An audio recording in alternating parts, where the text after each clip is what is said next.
D-Lo 4 Boxing. Shout out to the LDBC. And once again, I want to drop another video talking about the heavyweight division.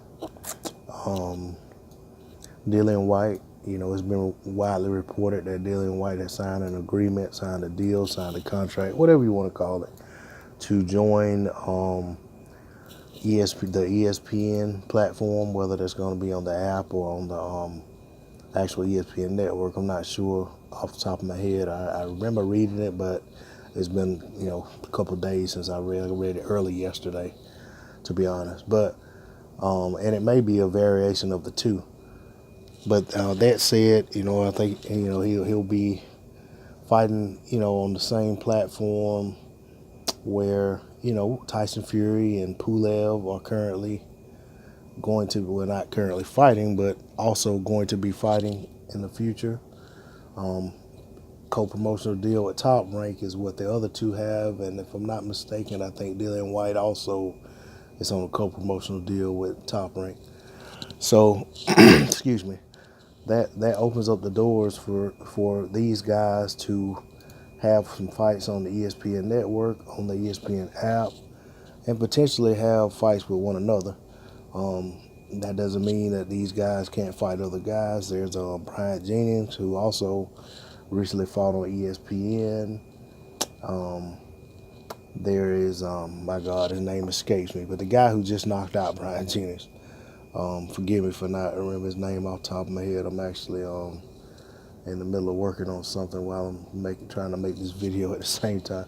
But anyway, there's other guys to fight that, may not be the most noteworthy or notable household names, but, most of these guys aren't household names anyway.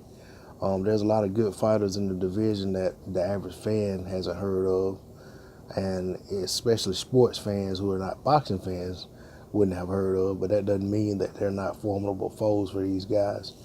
That said, with Dillian Whyte, I think there's some good opportunities there for him on that platform, but I think ultimately he needs to be looking for guys who aren't on ESPN to make the best fights that can be made in boxing. It's good news for Whyte if he wants to make a name for himself in America. I think his first fight will be actually in the States on that deal. And I'm eager to see who these guys are going to be fighting. And by that I mean Fury, Whyte, Pulev, and even guys like Jennings. What's next for him? You know what I'm saying? I know Jennings was looking forward to trying to get a rematch with Luis Ortiz, who knocked him out a couple years ago. But that fight kind of went out of the window after he got knocked out in his last fight.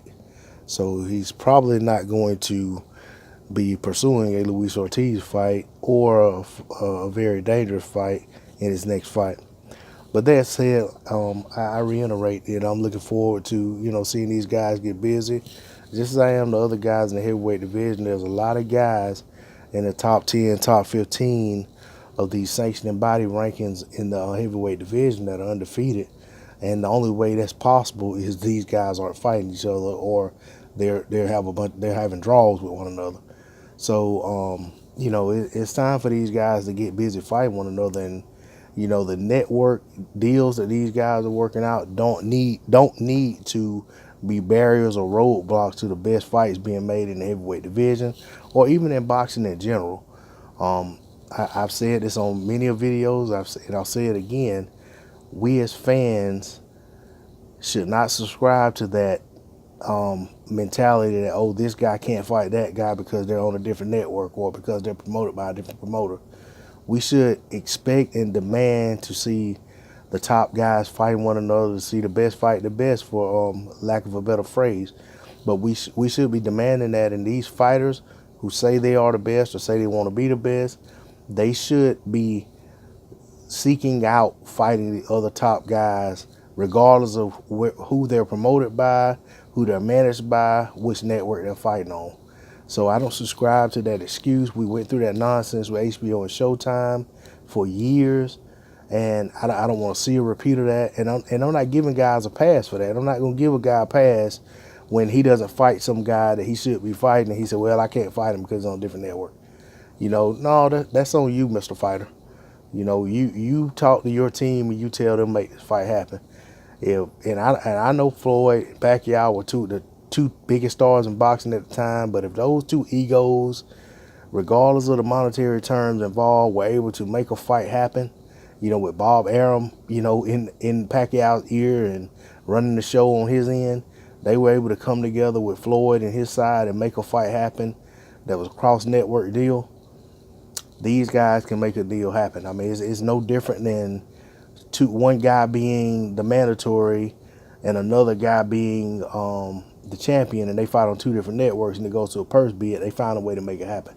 Whichever network, gets the rights, wins the purse bid, gets the rights to the fight. I mean, you know what I'm saying? If that's what it's going to come to make fights happen, then that's what it's going to have to come to. And I know there's a lot more intricacies to that because these guys aren't each other's mandatories a lot of times.